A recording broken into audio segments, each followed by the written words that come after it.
سبحان اللہ۔ جب آپ صلی اللہ علیہ وآلہ وسلم خانہ کعبہ میں داخل ہوئے تو خانہ کعبہ کو تالا لگا ہوا تھا۔ چابی عثمان ابن طلحہ، جو کہ اس وقت عثمان نہیں تھا، اس کے پاس تھی۔ عثمان ابن طلحہ نے خانہ کعبہ کے دروازے کو تالا لگایا اور چھت پر چڑھ گیا۔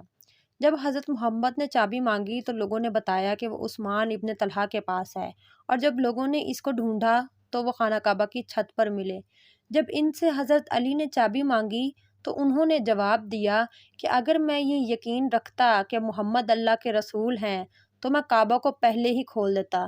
اس کو یقین نہیں تھا کہ محمد اللہ کے نبی ہیں۔ یہ سب دیکھ کر حضرت علی نے عثمان ابن طلحہ سے چابی چھینی اور خانہ کعبہ کا دروازہ کھول دیا۔ آپ خانہ کعبہ کے اندر داخل ہوئے اور 2 رکعت نماز ادا کی۔ عباس ابن مطلب، جو حضرت محمد کے چچا تھے، اس وقت وہاں موجود تھے۔ انہوں نے کہا کہ اے اللہ کے رسول، آپ جانتے ہیں کہ میں اور میرا خاندان حاجیوں کو پانی پلانے کے انچارج ہیں۔ اگر آپ خانہ کعبہ کی چابی بھی ہمیں دے دیں تو ہمارے لیے باعث رحمت ہوگا۔ جب ضرورت ہوگی تو ہم خانہ کعبہ کا دروازہ کھول بھی دیا کریں گے اور بند بھی کر دیں گے۔ اس وقت جبریل وحی لے کر حاضر ہوئے۔ یہ واحد آیت تھی جو کہ خانہ کعبہ کے اندر نازل ہوئی۔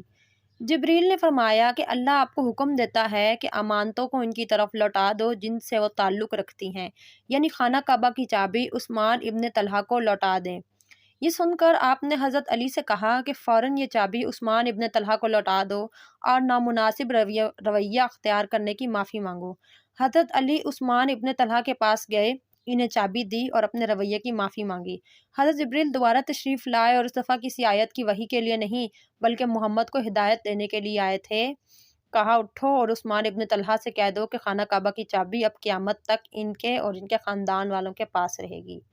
آپ کو بتاتے چلیں، آج بھی خانہ کعبہ کی چابی عثمان ابن طلحہ کے ہی خاندان والوں کے پاس موجود ہے۔